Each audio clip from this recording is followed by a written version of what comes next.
Hello, everyone. Welcome to the Event Industry News podcast. I am your host, Adam Parry, editor at Event Industry News. And today I am joined by a very special guest, Brian Fanzo, or better known as iSocialFanz. He is a digital futurist, a keynote speaker, a podcaster, and very more recently, now a virtual event host. Brian, welcome to the podcast. Thanks so much for having me. Yeah, we're meeting virtually in this new virtual world, so excited to be here. This super social distanced world where we will never meet face to face ever again. Hopefully not. Brian, I've known you a while now. I've been on the podcast with you and we chat all the time. But for those that maybe haven't heard of you before, can you give us a little bit of background about who you are, what you speak about, and how you kind of got started with speaking in the events industry? Yeah, so thanks so much for having me on. My background, I think lots of us believe our backgrounds are unique and different, and I'm one of those that kind of lives in that space. Graduated college with a computer science degree, actually computer science with a concentration in web design, and couldn't get a job in tech, worked at UPS delivering packages, and ended up getting an overnight help desk job in cybersecurity for the Department of Defense here in the United States. And I lived in Northern Virginia, right outside Washington, D.C.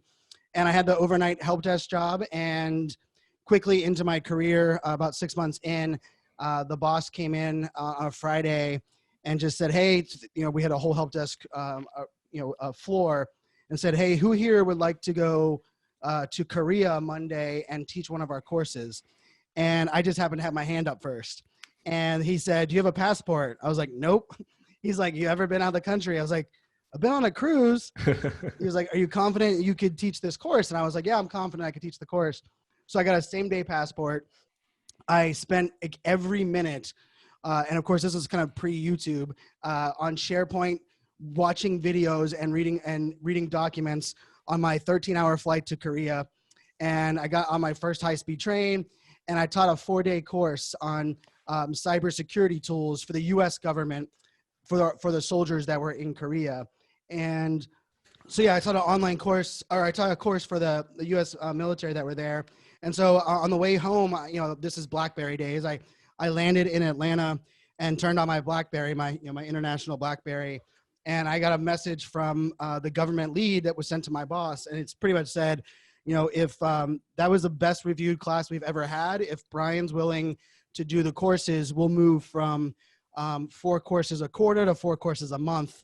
And when I got into back into my office a couple of days later, they had promoted me pretty much 4 levels above where I was at. I got to take over a team, and I ended up working there for 9 years. I grew the team. We had about 32 employees. We ran 9 courses a week around the world. I traveled to 54 countries, 3 trips to Iraq, 2 to Afghanistan, pretty much every U.S. military base outside of the U.S. And it was exciting, fun. I had the top level security clearance you could get, and it gave me this opportunity not only to see the world, but to work with the military, teach all these courses. And, and I like to say I had like one of the hardest jobs in the world, because I had to try to get the Navy to share cybersecurity policies with the Army. I mean, I'm talking and this is cybersecurity 2004 to 2010, right? And that not only was it not cool, but sharing policies. We didn't really even we were on playing defense. And during that time, I got kind of, I remember my government lead coming in, and he's like, Brian, I love what you're doing. And I would love you to be the face of cybersecurity right now for what we're doing. And I was like, I'm really honored. And he's like, well, don't take this the wrong way. He's like, but you're really one of the only non-gray haired people we have here. And I was like, oh, how am I not supposed to take that the wrong way, right? But the interesting part was they sent me to public speaking class, because you couldn't brief at the Pentagon to the Joint Chiefs of Staff if you didn't get certified in this speaking thing. And so I went to the course, and of course it's one of the ones I was like, don't talk with your hands, don't move. And I am I talk with my hands, I talk fast, and I definitely, it took a little bit of work to pass that. But then I became one of the youngest to ever present in front of the Joint Chiefs of Staff. I did it every quarter. My claim is that I was the first one to ever not wear a tie. And part of that was in this idea of the topics I was helping at the time was about change and how do we adapt and get younger people into the military and the government because most of them don't know what we do. And like there was a big gap in that. And so, I worked there for 9 years, and I kind of got to a point where our contract was ending. And I just realized that, working in the government space is very hard in the sense of more often than not, you're deploying technology that's a little older than it should be. Lots of spinning wheels, lots of, things, bureaucracy. And against all of my mentors' wishes and everyone that was advising me. And, interestingly enough, I still made more money then than I do now, even today. So like, as much as my career, I'm very happy where it went. There's some reason that they gave me that advice, but I left there and ended up taking a job, kind of my dream job, which was, and interestingly enough, we're recording this today.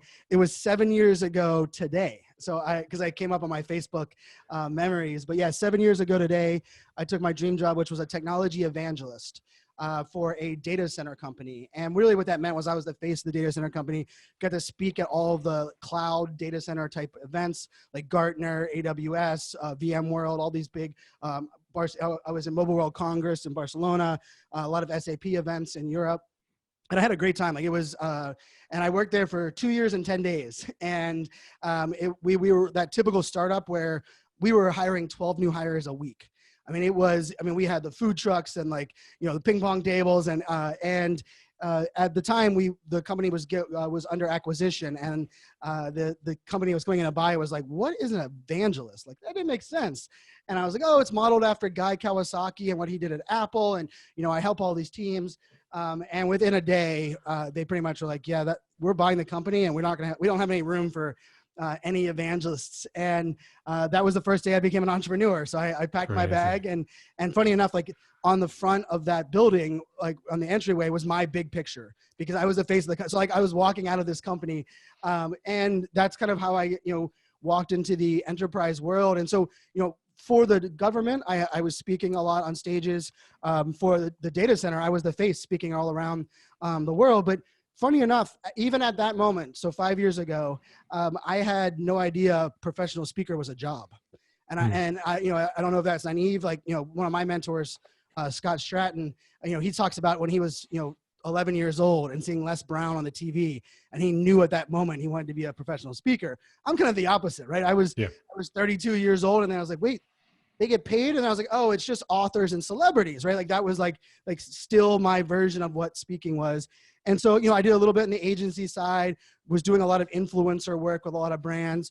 And, March of 2014, Meerkat came out, the live streaming app at South by Southwest. And I happened to be speaking at Mobile World Congress, Barcelona, a couple of days beforehand. I got an early taste to it. And I landed at South by having already used the live streaming app to my Twitter community, which is where I have a pretty big following. And I was getting 12,000 people to watch me live walking the streets of South by. And it was like I wasn't a huge video person before. I had run a Google Hangout show, but I wasn't like a YouTube star or broadcaster. But live video kind of just was this, it's my medium. It's allows for the freedom of making mistakes and kind of rolling with the punches, and it's really raw and real. And I would almost say it's from there it was history, because live video opened the door to my background, the things I'm all about. And I started getting inquiries to speak, move that into like, okay, how do I make this more of my full business? So, 2015, 60% of my business was public speaking. 2017, 80%. And then last year, I moved pretty much all of my business and focus was about 95% of my business was keynote speaking. And right now I'm an unemployed keynote speaker as I have lost, the 18 gigs I had through this between now and the summer, of course, have either been postponed or put out there. Yeah. But the interesting tie between all of that is a lot of my work over the last 5 years was, I helped launch IBM, Dell, SAP, Samsung, their very first Facebook Live, their very first Instagram Live. I did, 24 hours of live streaming, a virtual event at the Super Bowl with 4 different enterprise companies interviewing them. And so for me, like the digital, and the talks that I talk about is, how do we connect? This is the reason I left the government, really, is I believe that technology, innovation, digital is going to make the world a better place. But we have to find the synergy between technology and innovation and humanity. And I really focus a lot on that intersection, right? And it's an education play, it's the adoption, it's understanding where these things fit, and then what we can do better when we use these things. Like, that whole thing, it's my world. And so interestingly enough, this coronavirus, devastating. I went through all the grieving periods, losing all of my business, even lost my retainer clients, because a lot of them were in the event space as I was advising, content strategy and marketing. And while at the same time, the influx of every person reaching out to me, I'm like, Brian, this is perfect for you. Brian, can you help us with virtual?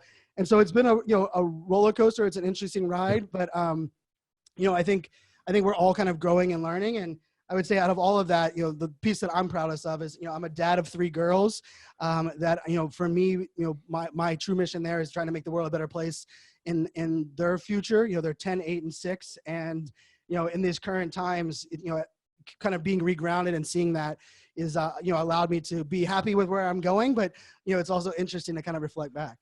That's an amazing story, mate. I like I said at the beginning, I've known you for a while. We were introduced through people within the events industry, and I think that's the first time I've heard your full story of how you came into it. And I think the one thing that initially, from right at the beginning, I took away from that was kind of like the Richard Branson quote, right? If you don't know how to do something, say yes and figure it out. And that's the opportunity that you took, right? Most people would have gone and said, I can't do that because I have no idea how to do it. It's interesting because I was speaking to somebody in recruitment who was saying that today job descriptions are so elaborate that nobody's got all the skills to do that job. What they're looking for is somebody that's got like 50% of those skills and can figure the rest of it out, right? They don't know what 50%, but they kind of go, here's a garden list of everything that we want, like if you can do it. So, and I kind of got into speaking the same way. Nobody asked me to speak as in the company, nobody forced me to. It was something that kind of, as the opportunity came up, I was like, well, I don't know if I can do it. So why not have a crack at it and see what happens? And now, same as you, I speak internationally, regularly, not the same kind of, not face to face at the moment, because that's kind of dried up. But coming on to that, I think, there's probably many speakers listening to this podcast now, and this podcast is aimed at speakers. What I saw from you very quickly was not only did you sit on your hands and kind of go, okay, well, face-to-face, we'll see what happens. And when face-to-face comes back, hopefully the gigs will roll in. You took it upon yourself to figure it out. Again, to kind of go out there and go, okay, what do virtual events look like right now? What can I do as an influencer and a thought leader to help other people deliver great virtual events? And what can I do for other speakers? How can I tell them what they can do as well? And I've seen it straight away. There's so many people flocking to you from the industry side of things, from the actual production and delivery of events, looking at you going, we need somebody to tell us how to do it. And I've seen there's lots of stuff on social. So if you follow Brian and have a look at what he's been doing, because there's so much information there and such good information. But one of the things that I've kind of noticed are lacking is quality on the speaker side. And that's not the quality of the presentation as the speaker and who they are and the content they're delivering, but a lack of expectation or understanding about what a great presentation looks like virtually, right? So speakers generally get all the pizzazz and the coolness and everything taken care of them by the person delivering the event, the stage, the set, the sound, the lights, all that kind of stuff. The ambience of an event that does help speakers so much in set the scene and have a great presentation.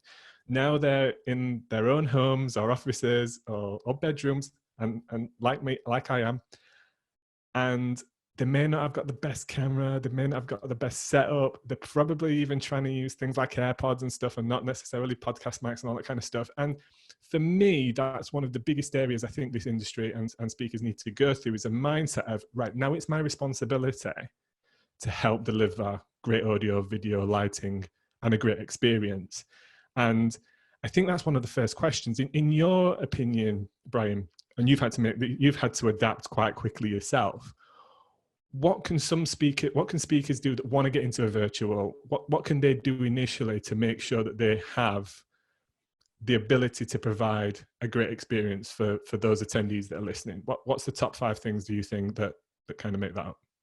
So, this is an interesting piece, right? Because, like I firmly believe virtual events do not replace what we do offline. Like there's not even but I do believe they can amplify, they can extend, they can provide massive value 364 days of the year outside. But I think as speakers, this is a very interesting world because the idea of what a webinar is, right? And it's interesting threefold, right? So when someone says, oh, you're gonna do a webinar, we almost have like, okay, that's half of my speaker fee because that's my webinar price, right? And so a brand knows that, we know that.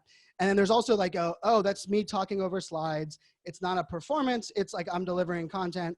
And then there's an expectation of the audience. Okay, like I made the joke, and this wasn't even a joke. I signed up for 10 webinars this week that I had no plan on attending, right? Like I just wanted the recording afterwards so I can listen at 2.5 speed, maybe just scan through.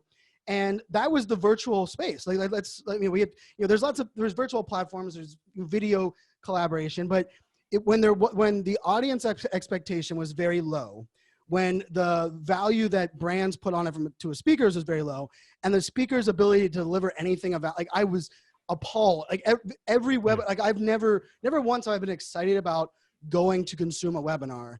I've been excited 1,000 times to see speakers on stage, right? And so that was such a big gap. And for me, as someone that loves virtual and loves live video, one of the aha moments I had was the understanding that a lot of my speaking heroes on stage, $1 million Hall of Fame speakers are horrible on video.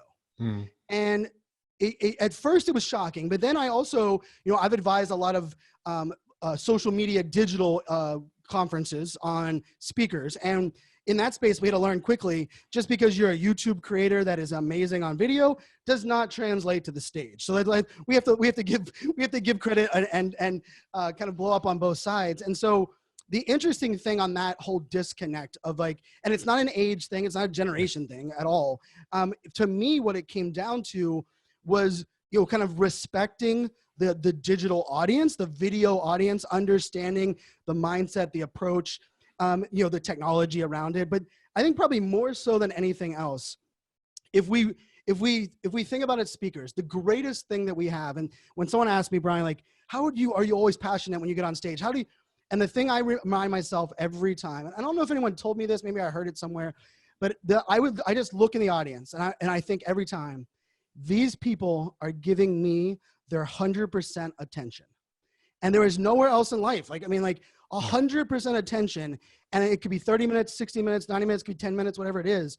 And that is like, I take so much pride in that and so much honor. And like, I'm going to give you I'm going to make this the best presentation I'm going to give in that moment. And funny enough, when we go into the virtual space, it is the opposite of 100% attention, right? Yeah. Not only do we have expectations of what webinars have been, and I'm a live video person, done over 3,000 live videos, but I also believe, the reason live video is great is because anyone can go live.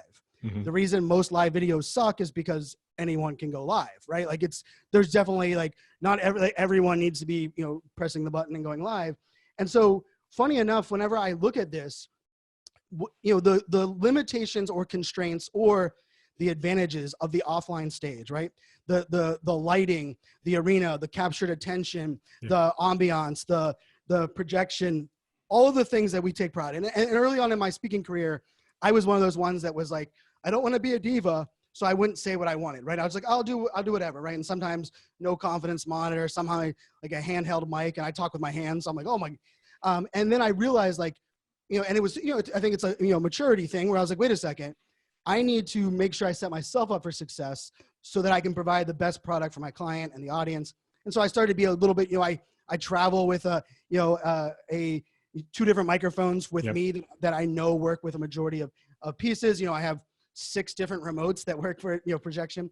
And so when we think about that in the offline world, when we move online, the limitations are gone. Mm-hmm. Yet we've always said, okay, we're going to take what we do offline and move it online. So we're using the same offline limitations and attempting to deliver value online to an audience that has 1,000 tabs open, right? They have notifications on every device.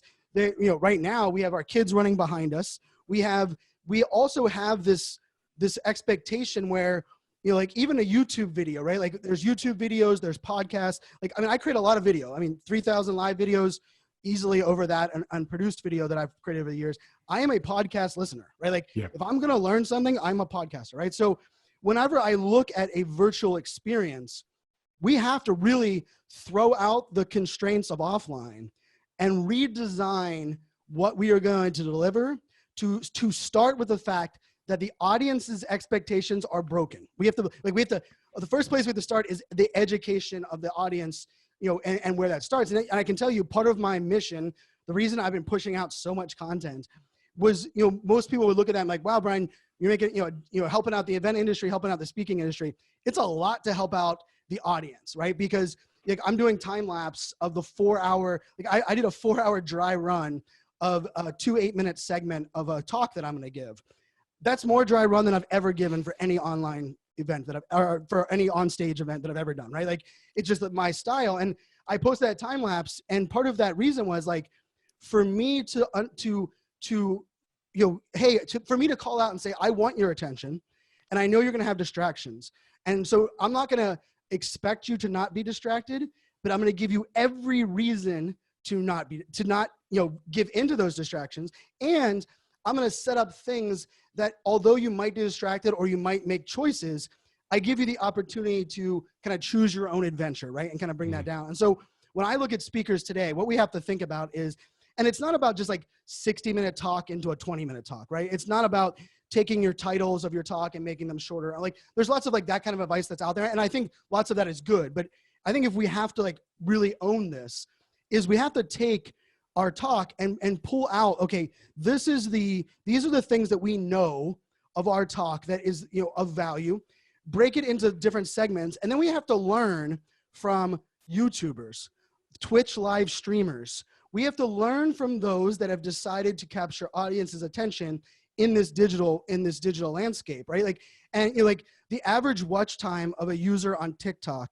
is 54 minutes. Mm-hmm. In caveat to that, I think Instagram is under 3 minutes, right? So the average person on Instagram is on their app for 3 minutes when they open it, 54 minutes on TikTok, right? So I've spent 18 months studying TikTok. I can't dance, I can't sing, barely have, I have some fun on there every once in a while, but I've been following the data, I've been interviewing the creators, mm-hmm. and it was all this was me being very methodical and saying, what about this do you like as a creator? What about like this makes you want to stay on the app? Why do you comment here, but you've never commented on an Instagram post, right? Why do you watch long form videos on LinkedIn, right? Like LinkedIn videos for me explode, but yet if I ask them to watch a YouTube video that I put more production value into, nobody's watching it, right? Like from that audience. And so I think that's where we start. We have to, okay, we have this audience and they're distracted, disconnected, and they're also kind of polarized by a lot of bad content in the webinar virtual space that was just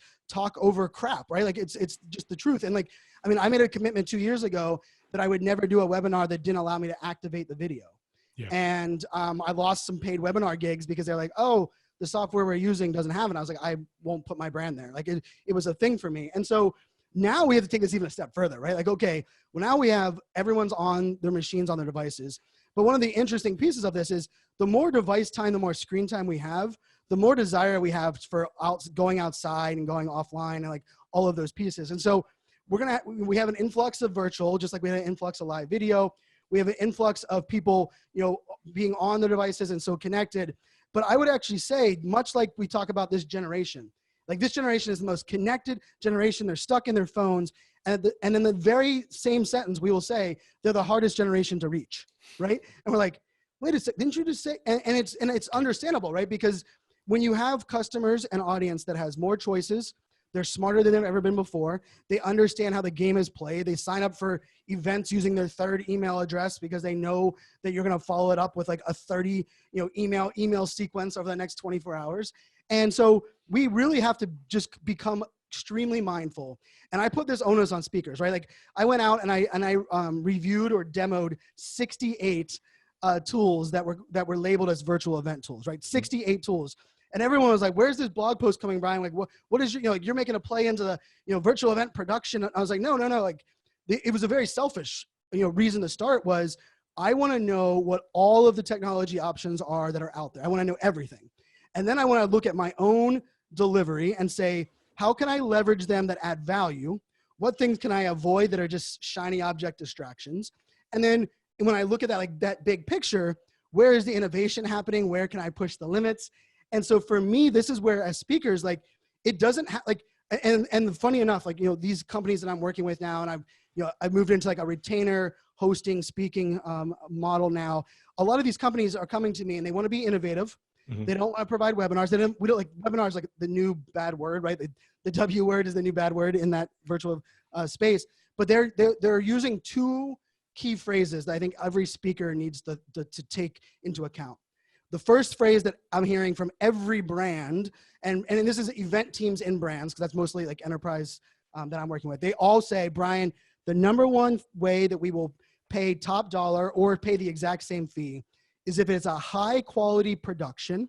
That's the first phrase I'm hearing always. The second one is simplicity. They want to know that either you're controlling all the tech variables, or even to the point where like my package now includes, you don't need anything. Like I'm going to send you a Zoom webinar link. You send it out to all of your team. They will pop on, and the next 90 minutes are for me to produce. I'm bringing in people. I got entertainers now that are on my list. And so those two things. And so funny enough, if you think about like this whole transformation, and I'm a big believer in not just virtual as a Band-Aid, and we are going to get back to offline events. Mm-hmm.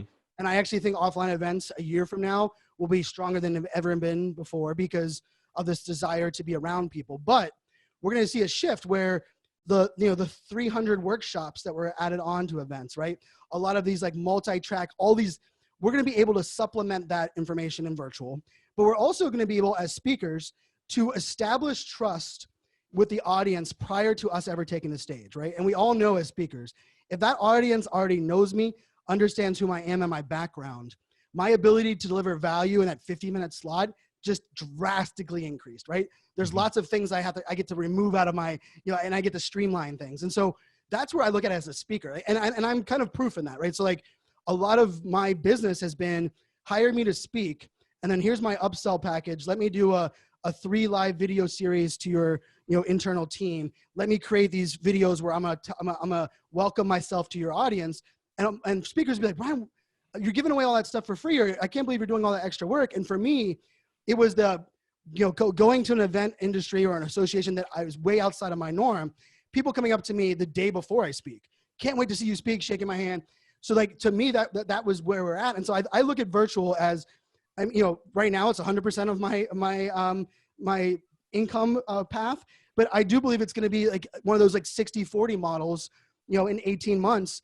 And I'm as a dad of 3, I love travel. I've been to 78 countries total, and my goal is to get to 100 countries. As much as I love to travel, the idea that I can be a little bit more selective and not inundate people. So yeah, I think we're living in exciting times. I think as speakers though, if you're even thinking that, hey, I'm going to deliver what I deliver offline, online, you might sell it today. You might, and you might be able to provide, but it is not sustainable. And like for me, fee integrity is a big piece. And I'm working really, really hard to dedicate all of my resources, all of my skills, all the talent, all the things. 3,000 live videos. I've done, I can do a 3-camera shoot produced by myself with overlays. I can do all of that. But for me, the piece of it is, where's that balance? And then how do we, as speakers, take on that responsibility? And the technology can be overwhelming, but there's remote live producers that I work with. I've hired like 6 of them for different clients that can help take a lot of that burden, right? There's lots of designers and tools that are out there now that can add some of the graphic overlays. The question is speakers' commitment to redesigning the way they present. And that, and I can honestly say it takes a lot of work, but the end result, I really enjoy giving virtual talks right now. And a little bit, the bar is really low, which, and I'm not one that just wants to step over that bar, but I look at it and say, I want to push that limit so far that the audience starts demanding that, brands start valuing it from a money perspective. And the speakers that know their stuff, that provide value, that can help people solve problems are going to step up. And that's why, like, I've really, I went all in. I've created more content in the last 4 weeks than I probably have in 4 years. And I'm a content creator, like, to begin with. And part of it is just like, I love what I do. It's my dream job. Like, no hesitation. I don't want to do anything else for the rest of my life than speak. But No. I also look at this whole opportunity as an opportunity to reach the world and an opportunity to show off our skills. And let's face it, I mean, these uneasy times and this massive shift, whatever your specialty is as a speaker and you believe in it, the world needs it. And it's our job to deliver it in a way that can get to those people that we need to get to. Yeah, there's so much in that, mate. But I think a few things that I see, I think it is the responsibility of speakers who want it to be their main profession to learn some of these technologies and platforms and how they work. I had a video sent to me from an organizer this morning, and unfortunately, part of the biggest problem that they had was getting speakers to understand how the system worked, right? So that's a big pain for them. Yep. That's going to reflect on them as a speaker when they consider bringing them back, right? Oh, we had to deal with them rather than them saying, I'm cool. So that's one thing. I think it's really important for speakers to kind of understand, the same as you wouldn't just jump in a car and expect it to be the exact same as the last car. You'd kind of figure it out, right? So I think that's one point. The second point that I think virtual events are going to create a huge opportunity long term if people get them right. Long term, organizers can do more. Organizers can extend the lifespan of their existing events by taking a 2-day event and making it a week, which is going to increase the demand for speakers. Because the one thing that we need to be careful of as an industry is we don't just start pumping out content for content's sake to fill gaps, right? Yep. We're going to want that online content to be engaging, because that could be that last push to sell tickets for that face-to-face event. And what's also interesting is, as a speaker, you don't necessarily need to deliver that presentation that you would face-to-face virtually. You could do kind of like the trailer to the movie, right? The high impact, high energy, like, this is the movie in short. Come and see my feature length presentation in the comfort of that face-to-face event. Plus, you don't want to obviously give away everything, right? Right. So I think there's actually going to be more work for speakers, but the major differentiator is going to be, what does that presentation look like online? Is it engaging? What's the production value? Yep. Because that reflects on me as an event. And when we look at, okay, so middle of the road organizer, they might not be super interested in what's in the background, what's the audio like. But when you start getting up to Microsoft and Adobe's and things like that, they are going to want it to look as if it's shot by them on site, as if it's at the event. And yes, it's an investment. Cameras and audio equipment and all that kind of stuff, you can spend huge amounts of money on it, but actually you don't need to get up to pretty much where everybody is at the moment. If you want to go super far, then, increase your speaker fees, deliver good quality, get that equipment to pay for itself. And that's what I will look for as an organizer going forward is, A, is this content good?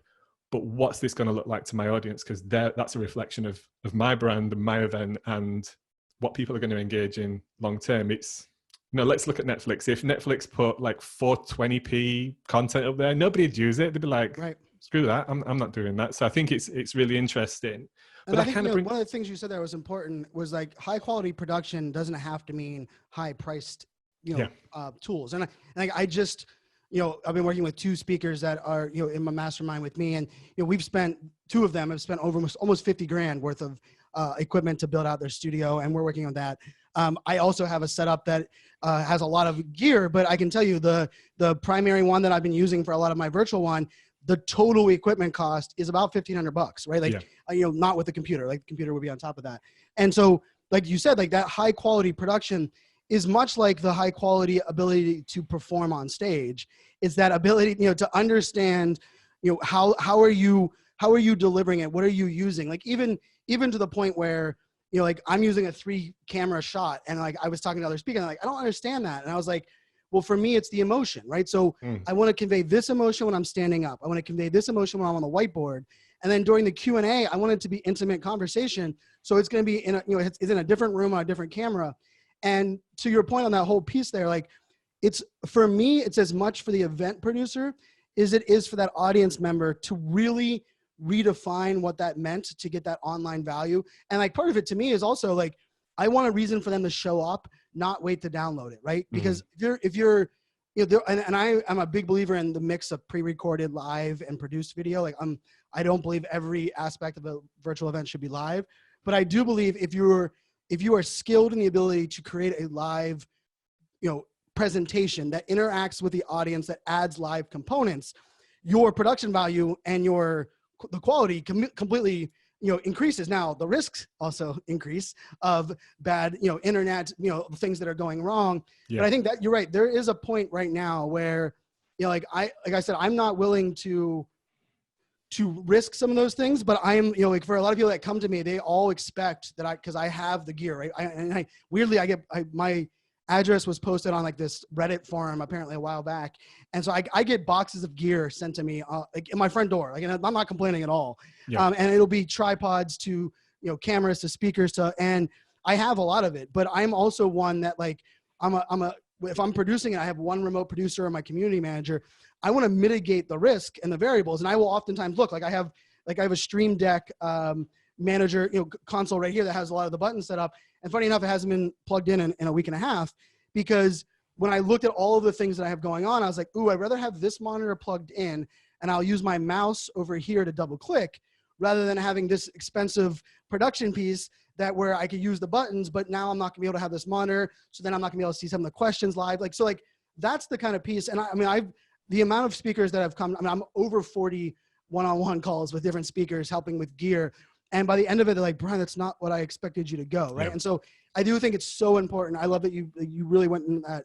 High production is extremely important, but it doesn't mean it has to have extremely high cost. It just has to be produced in a way that you understand all of the opportunities. Yeah, I must admit, I don't think I can say that was my own thing. I think I learned that probably from Casey Neistat when people were asking him constantly, like, what camera do you shoot on? He was like, it doesn't matter, just shoot, right? Yep. You can't create content without capturing, and ultimately, once you start creating content, and the same goes for once you start speaking virtually, you'll figure out where the gaps are. Yep. I mean, my base advice would invest in a $100, $200 microphone. Make sure you're comfortable more than anything, yep. and have a decent webcam. And Logitech do some great stuff, and there's bunches of out there. But with probably sub 500, you can get to where I would be happy. Yep. You know what I mean? Yeah, I have a kit up on my Amazon influencer page, and I call it the starter kit. And it's a ring light, Logitech Brio web camera, and the Blue Yeti microphone. Yep. And I firmly believe everyone, from a Zoom video call to a presenter, you add those three simple components, and you go from, blurred vision and echoes to, you might not even need a headset. You have lighting no matter where you're at. Like, you could be sitting in the corner with your kids running around behind you and pull off a good piece there. So I think that's an important element for sure. Well, for those listening in, we will link in the show notes to Brian's list, so anybody can go there, check out what he suggests, and have a look at his kit. And we'll also link to a bunch of his videos on how to do virtual speaking. I'm fully expecting kind of like a platform, a series in education from you guys coming out of how to be a great speaker that I can invest in, because speakers investing speaking courses. Your company, the military for you invested in you going on a speaking course. Sure. And virtual is delivering great content and delivering great sessions. Virtual will be a skill that is required to learn. So I think if you don't, somebody else will, and that's something I'd be investing, because not only can I get better skills, but I can probably do it from the comfort of my own home. I don't have to go anywhere. Just briefly back onto presentation styles. This kind of keeps up coming up quite regularly about, you don't necessarily need to transition a 60-minute session onto virtual. In fact, one of the most enjoyable sessions that I ever had to deliver, I was given 7 minutes. Like, that was, I usually take 5 for introduction, never mind anything else. And I think the great thing, I'm just starting to also get involved in TikTok and learning and seeing what it's about. I think one of the things that makes that great is you have to be extremely creative, because you only have 60 seconds. right? You only have 60 seconds to capture somebody's attention and entertain them. And I think that's, I don't know if you agree, but maybe we'll see a whole new subset of presentation styles and formats come out that work better on virtual because, yeah, I've got my phone over here and all of a sudden my wife's text me and somebody's pinged me a message or somebody's trying to get hold of me on Slack from the team and I'm kind of, it's vying for my attention. So have you kind of come across presentation styles that you think would work virtually, or what are you kind of, what skills are you employing at the moment to make those presentation styles engaging? So one of the talks that I'm giving this Friday, the title of it is Limitations Inspire Creativity. And it's 1,000% in the idea where when we make it 7 minutes, you're going to have to get creative with what you say, how you say, prioritize those pieces. One of the things that I've focused on was, like I worked really hard to make that 60-minute keynote really good, right? Like, and I know it's really good, given it 60 times, right? So what I decided was like, rather than saying I have to like get rid of 40 minutes of it or 50 minutes of it, I was like, how can I take it, throw it on the wall and redesign it completely, but still have it? And so I've created my one 60-minute talk, press the damn button, that talk. I've turned it into 4 8-minute talks. And what I've decided was, what's nice about that is each 8-minute, 6 to 8 minute segment is presented in a different style of format, like even like a different, even different camera view, different, my whole idea there is, if someone wants me to deliver for 25 minutes, they're going to get 3 of those pieces, right? Because I already know they go together. But every 6 to 8 minutes, I'm changing up the perspective, the style. It could be everything from the lighting. It could be, I'm going to roll in a bumper. I mean, one of the ones I'm doing next week, after my first 8 minutes, I'm bringing in 3 influencers on there with me. They're each going to give a 2-minute like testimonial of what they've done in that same space. I'm going to send them away and then I'm going to give my next 8 minutes. Like we couldn't do that offline, right? Like bringing up in the middle of my presentation, 3 random people, like, like this doesn't like that. But virtually it makes 1,000% sense. And it gives people a reason to watch the first 8 minutes. And then all of a sudden they hear that part and it's going to lead into my next 8 minutes. So that's the kind of thing that I'm really thinking about. And, that goes into lighting, emotion, direction, like, and I think even to the point of knowing when something should be pre-recorded versus live. So like I'm recording some pre-recorded components that I know that if I deliver this pre-recorded, I can jump in the chat and foster some engagement, right? Or I can change my setup. Like one of the ones that I just did this week, like I did a 2-minute, really well-produced like bumper video in between, right? So I was giving this talk and I was like, actually, I'm going to send you guys, I want you guys to watch this for the next 2 minutes. Clicked it in, it's a video and it's a really, like I didn't produce it. I shot the B-roll, sent it to like someone that knows what they're doing in that video production. But in that 2 minutes, I went and moved in my black background, changed my lighting around and completely my scenario. 2 minutes ends and they see me sitting somewhere else. I was like, and so now and I did like a picture in picture and like the audience not only was like, what in the world's going on? But like to me, this is that whole lean in moment, right? Like they just leaned in and said, what, and funny enough, like I changed my hat, right? Like we like in the scheme of virtual, there is a desire, right? And so like a good friend of mine, Mark Bowden, who wrote a book called Truth Plane, he talks about using the 1/3 of the video screen, right? So like understanding when you should be leaning on 1/3 of the screen, and having, more brightness on one side versus, when you're center screen, and understanding like these components. And, I've spent more time on nonverbal cues, lighting, than I have anything else, right? And I think that's the part of it as well, and testing out different ways, right? So I've been using Prezi Video. I think if anyone follows me on social, they've seen that. It's a tool that I didn't even know about until the first week of March, and they apparently came out in like November, December. And Prezi, I'd used Prezi in the past, but it requires a completely different mindset. But the Prezi Video component, they have templates that are video templates, and they have some customization. And for me, all of a sudden, I was like, wait a second, like I can just use the graphics, the design graphics that I paid someone to create for my keynote. I can turn those into like interactive overlays. Therefore, I can drop the slide background, can drop all the crazy words on the screen, and just present this next to me in a very easy format. And I mean, yesterday during the hackathon, I mean, we had 3 hours total. We spent like 2.5 on a team of 4 of us on designing this, presentation.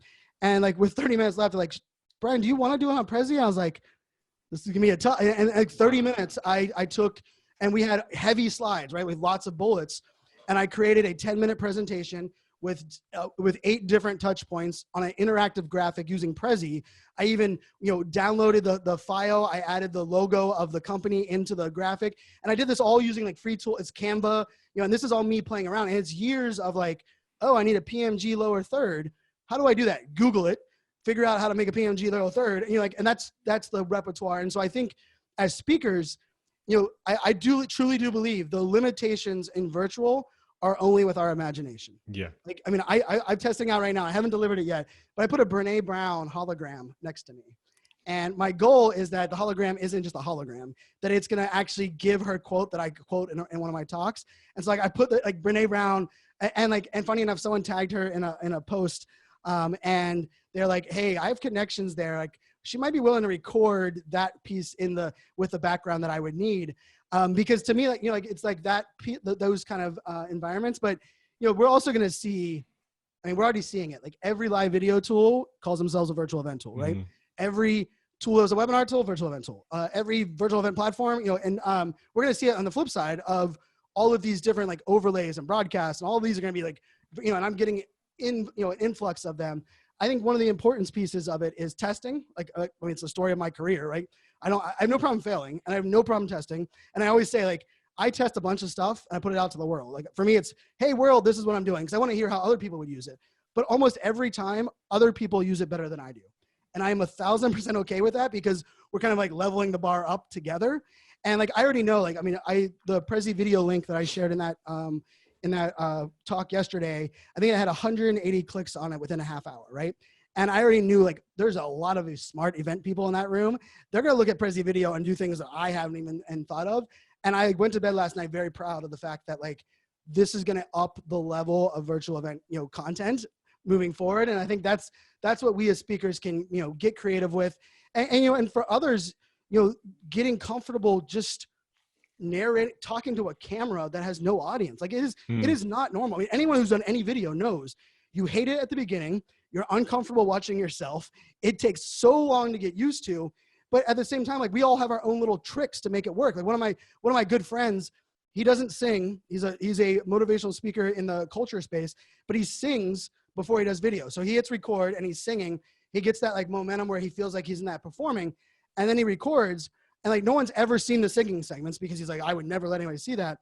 But his engagement, his passion is always there in video, right? And so as speakers, we got to get creative, right? Like I'm a standing person, right? So I will not give a talk not standing. So I ended up buying some mats for the floor so that I could be on, comfy on the floor. I'm barefoot. So then I was like, well, how do I make the video not show my feet? So where you're like, it's like there's all these things of setting yourself up for success. That's why like my soapbox has been, the two things that I think speakers really can look at is they're both E's, right? Emotion, all the different ways that you can convey emotion with virtual event. And the second one is environment. How do you create both the environment around you and the environment using the tools to make it the best that you can make it? Yeah, I was definitely one of those people that clicked on that Prezi because I wanted to see how you did it. I couldn't, unfortunately. I got invited to take part in the Socio hack, but I was actually helping out with another hack because everybody seems to be doing virtual hacks at the moment as well, which is great. That's something that I didn't see before as a engagement presentation style. And just some of the things that you suggested there, I wish we could do those in the real world. I wish we could me too. Have the budget for you to do an 8-minute presentation, and then while you're rolling some B-roll and some footage to tell another part of your story, that we could do a wardrobe change and a stage change. And I mean, it's possible, clearly, because there's clever people in the events industry that could do that. But could you imagine the budget that would be needed to kind of do that thing? So I think the dry run and the practice and the AV. Oh my goodness. I mean, it's like Golden Globes kind of level, isn't it? It's like, do you know what I mean? It's movie stuff. And I think that's, again, one of the great things. We shouldn't be looking at virtual as this is a stopgap. This is a replacement to face-to-face events. What this actually is, it's its own thing, and it can be part of a face-to-face event. It can wrap around, it can work in harmony, but you will also be able to do things in a virtual way that you can never do in that face-to-face environment. So as a speaker, it does allow you to become more creative and more dynamic and deliver different things in different ways.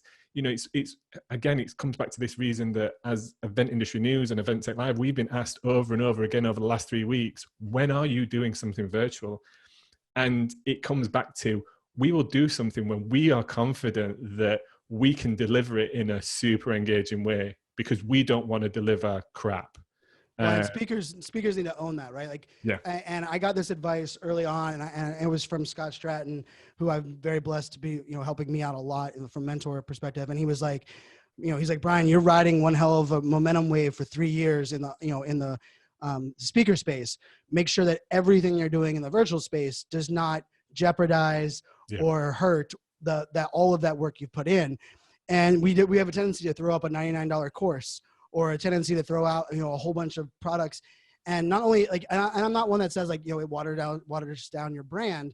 I think it's more of like, what are you willing to risk, and what are you willing to, like I said, like the whole webinar thing, like I didn't make it like a public thing that I was going to only do webinars that enabled video, but it was like one of those things for me was like, I can't be the person that's giving this message and then conforming because the technology of a client is not going to be there. So I love that you said that, because I think it's not about, and partially even for what I'm doing now, I'm throwing a lot of stuff out there from an education perspective, but you'll notice the things I'm implementing for the clients that are paying me are a small subset of that, because I am refining it and pushing, and making that happen. Because I do believe that, virtual can be extremely complementary. But if you make some of those mistakes, you hard sell, you sell something and you don't deliver. You sell something and all of a sudden it's, not near at the level. Or I mean, like, let's face it, the other part of this is a lot of speakers sell unicorns, rainbows, and not executable solutions, right? Like, I'm amazed the amount of speakers that talk on the topics of disruption, change, and the ability to roll with what's going on. And coronavirus came and they are completely dismantled, and they went into hiding. And I'm like, wait a second, like, you should go refund every single one of your clients for the last 10 years, right? Like, you cannot tell me that that is your subset. Like, you are the disruption speaker, and our world gets disrupted. And hey, we all handle it different ways. I'm not calling that part out, but like, this is your time to shine, right? Like, this is and I think as speakers that it is going to be an interesting space in that side, because like, even, from my point, like looking at some of my talks that I'm moving in the virtual, I've been selling it this way, where I'm going to go from ideation to execution to accountability.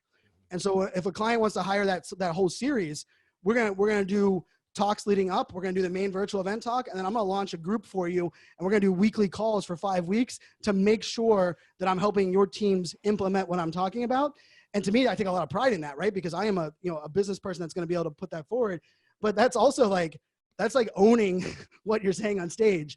And sometimes as speakers, we have the luxury of, doing a little bit of fluff, a little bit of like, hey, this is what's going on. I mean, and I'm a futurist, right? It's like, I understand the idea of making predictions and putting things out there, but I do think it's really important to ground yourself as a speaker and think about that, because I kind of was in that mode 3 weeks into the coronavirus of like, what am I going to do? Where am I going to go? And when Scott said that, I was like, oh yeah, you know what? I better check myself. Let's go back to the drawing board and make sure that what I'm delivering is the most valuable for my audience. It's aligned with my mission and my goals, and that when I do execute on it, it's the right time. Yeah, and there's one thing that I want to kind of pick up on there, and this goes for, I think, speakers and the event organizers that I've been advising on as well, is reducing the value of what you offer, right, on the dollar. So I've already seen, and not so much on the speaker side, but I can imagine it's happening on the organizer side, of all of a sudden doing a virtual event and slashing the cost of the attendance, right? We're talking 50, 70%. And I keep going back to these people and saying, people were willing to pay you for that value, which was the thought leadership, the education, the content.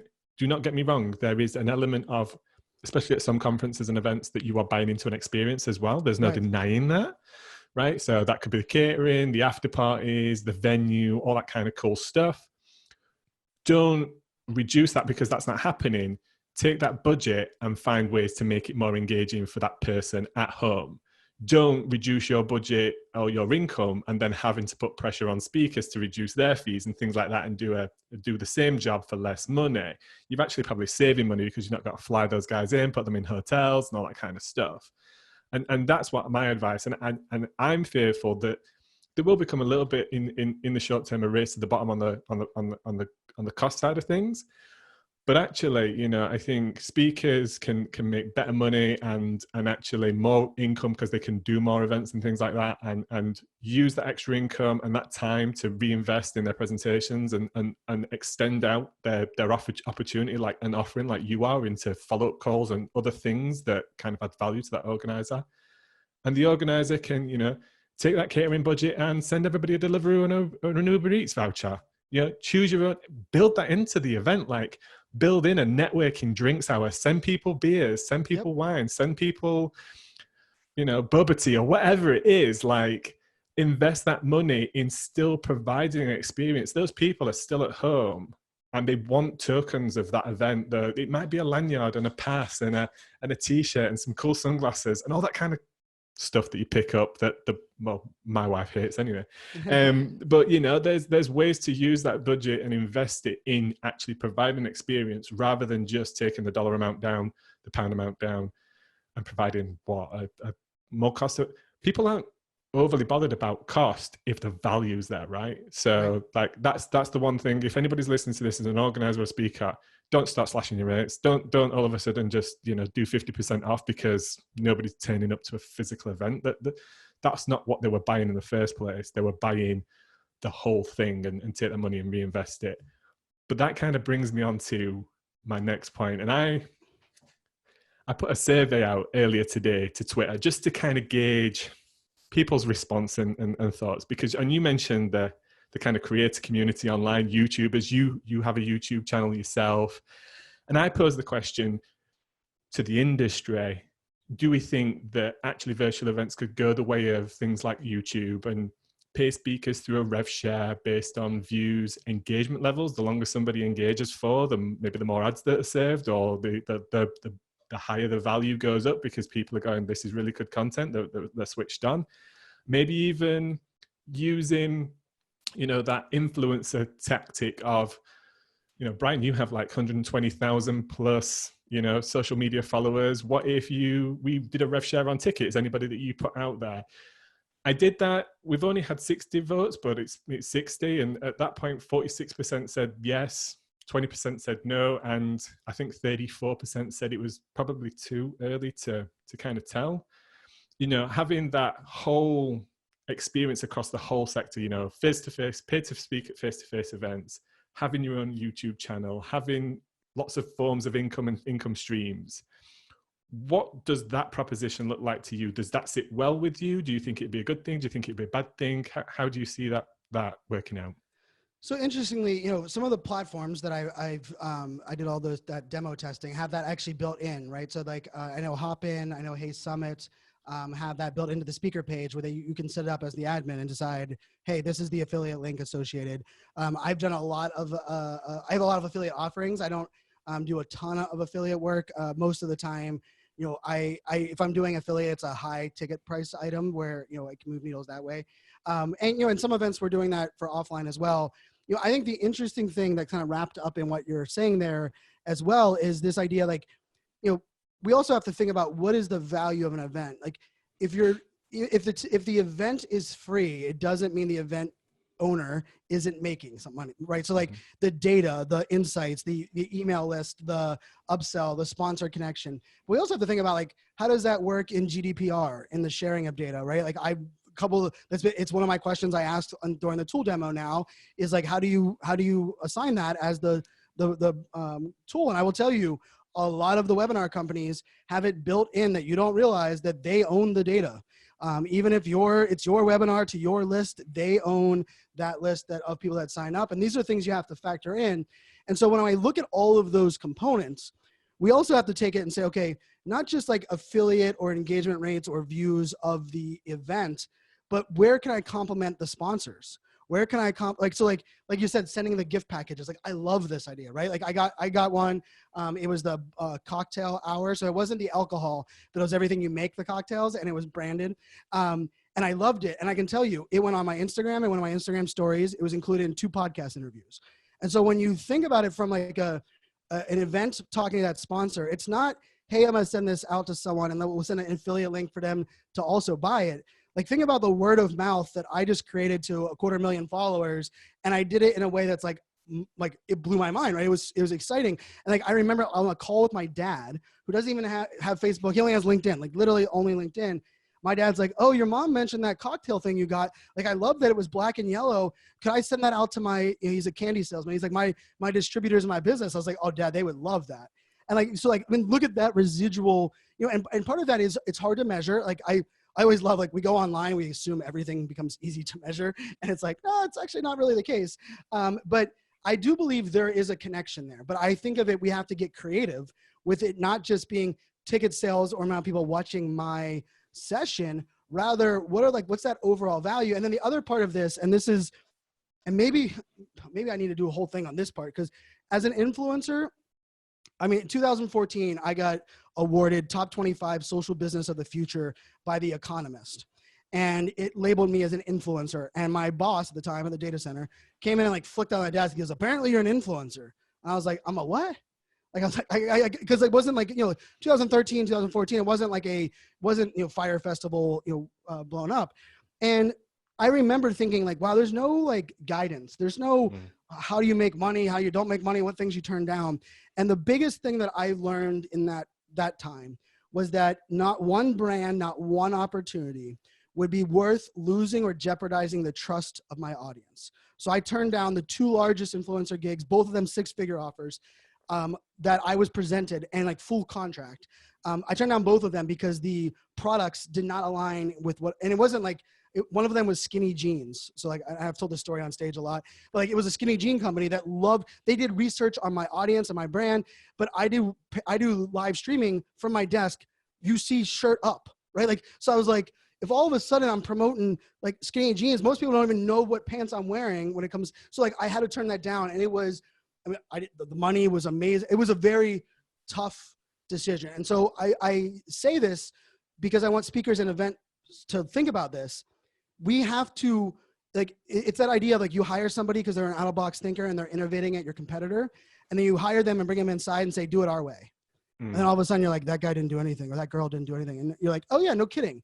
So if we look at this, like the way that I can see this working and in such a fun way is, it's a partnership, not a campaign.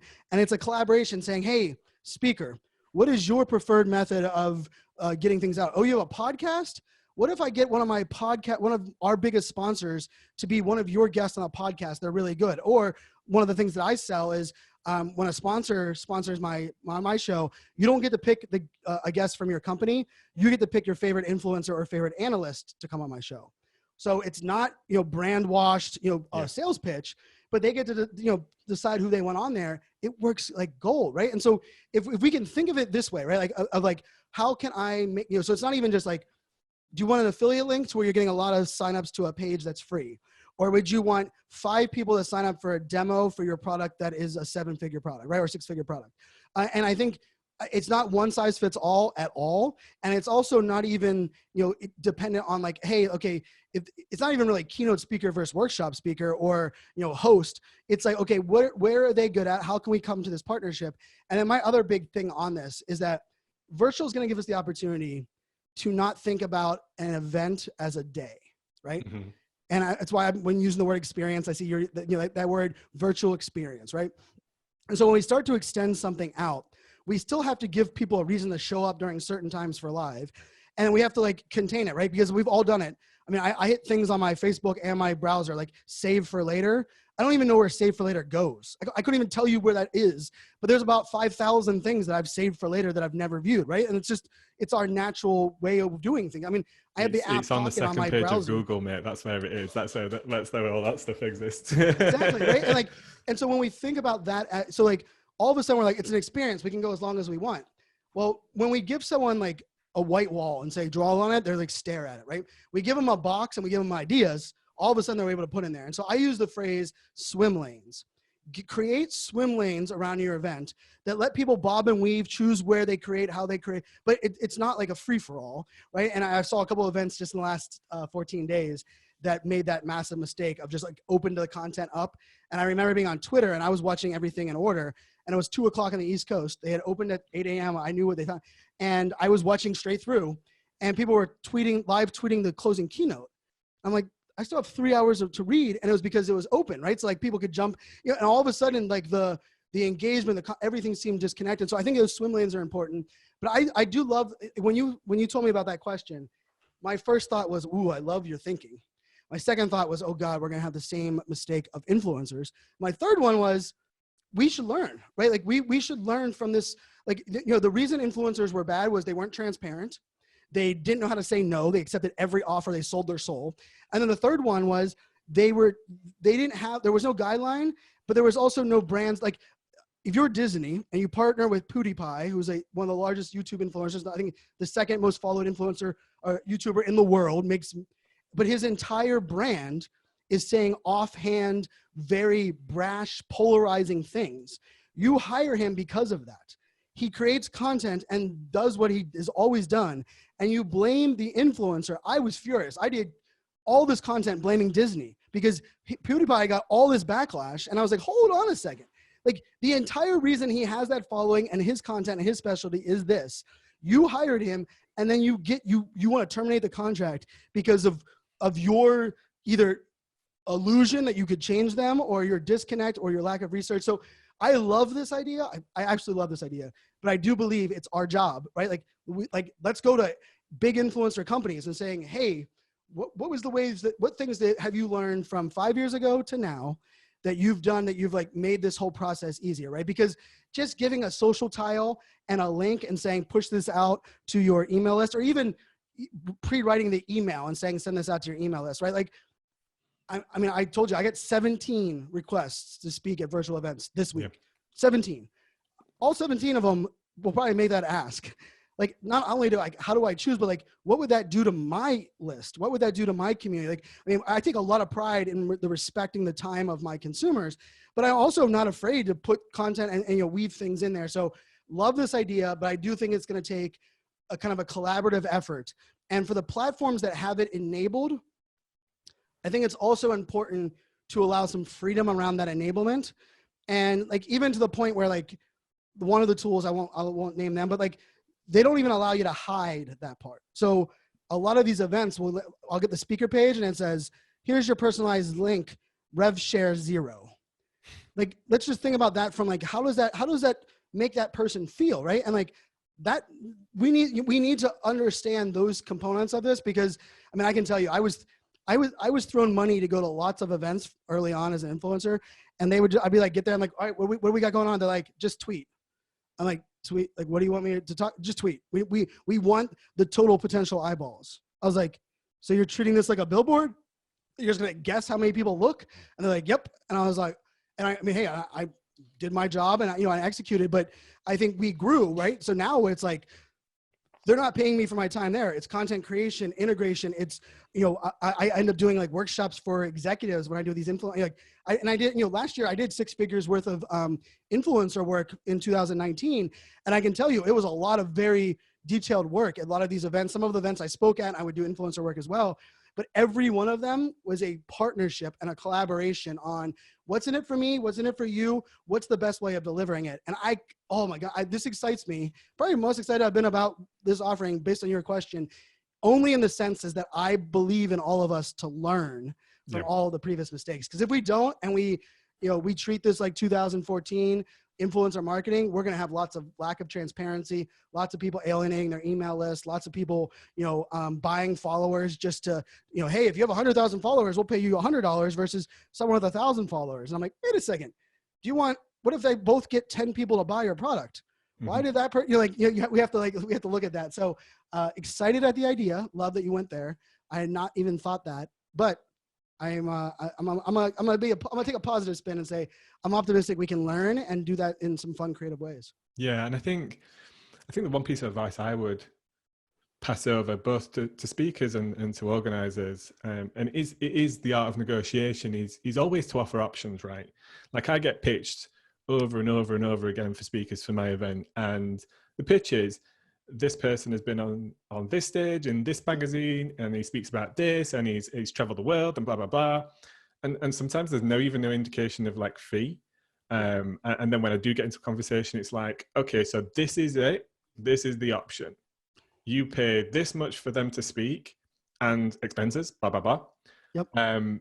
Which there's no indication of even what that might be because, does he travel business class? Does she travel like coach? How does it work kind of thing? So like, it just creates more questions. What I've learned and how we run our business, because we make money through sponsorship and things like that, right, is always to provide options. And yes, everything is a negotiation. So, options provide a scale of budget. So, you can hit a mid-tier, a lower tier, and a higher tier. And that offers me as an organizer more. So, I didn't actually know, Brian, that as well as speaking, I could have you deliver a 5-week online interactive course, or I could come on your podcast to your audience and have that as part of my marketing for my event, my outlay.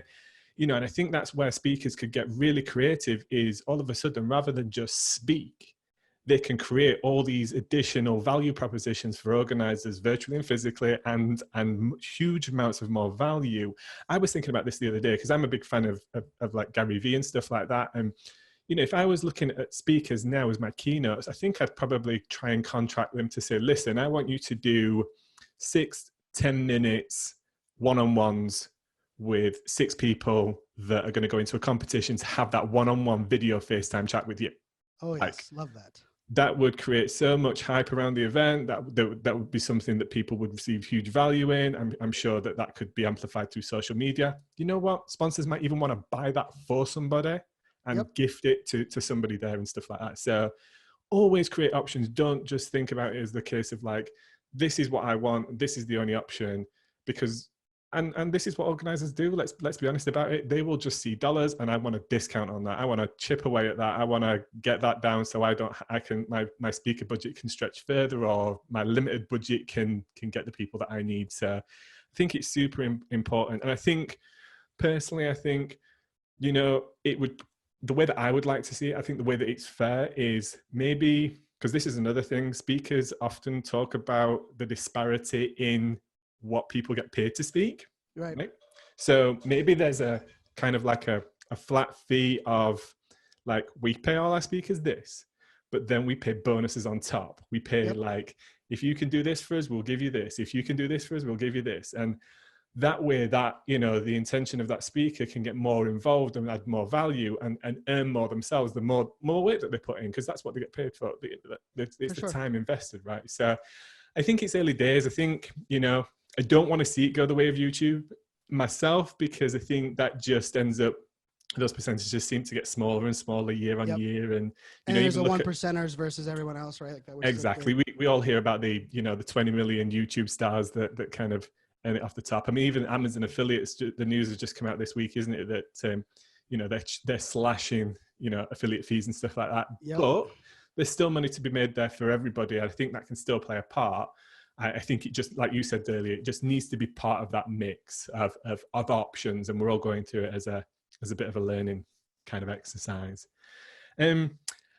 I suppose that kind of brings me to the end of our questions, and we've already been on this podcast now an hour and 20 minutes. I'm sure we could do a whole Joe Rogan episode here, mate, of 3 hours deep and really go into it.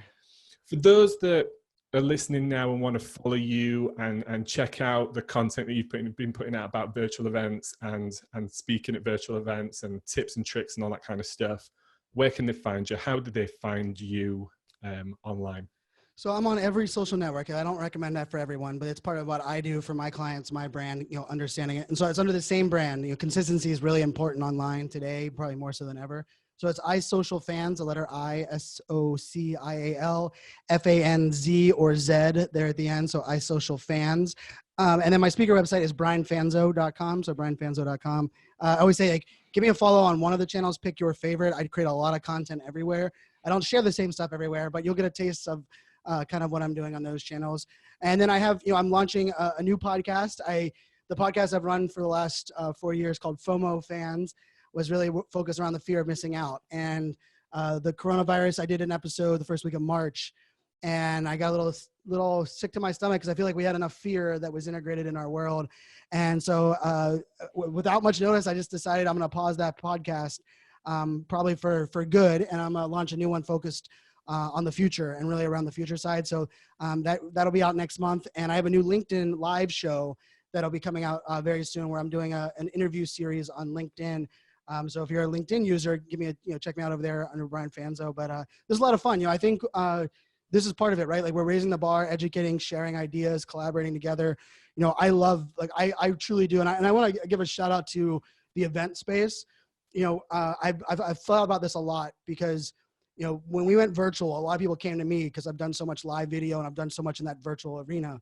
And I was firing out content, I was doing a bunch of things. And I thought to myself, how does that make the event space feel when, like, this guy who was like a speaker who has like the brand all of a sudden is like banging at our door with, hey, we're here, we're doing it. And, and I respect that, understood that. And so I've tried really hard to make sure I know that I stay in my lane. I'm willing to learn and listen to everyone. There's a plethora of things that I don't want to do and I don't know and will never claim to do. I also have taken great pride in reaching out to people like yourself and saying, like, hey, who should I have on my radar? Who should I avoid, right? And for me, that's really something I was focusing on. And I've been accepted with open arms, right? It's been, and some people it's going to take a minute. I completely respect. And other ones is like, holy crap, you're right. Like, how are we not lined? And I think that's kind of the beauty of this world we're in. And I think, as speakers, we have to be willing to do it. As, the event groups it was kind of one of those funny moments where I was creating this content, gotten some really interesting discussions, and within like a 2-day period, got 5 Facebook group invites and like 7 LinkedIn ones. And I got in these groups and they're like amazing value, like, which I didn't know existed. And it was very welcoming, very rewarding. And I can understand that, there's gonna be some ego plays, there's some people that are gonna sell their soul or kind of take advantage of things. But I do believe that there's more good out there.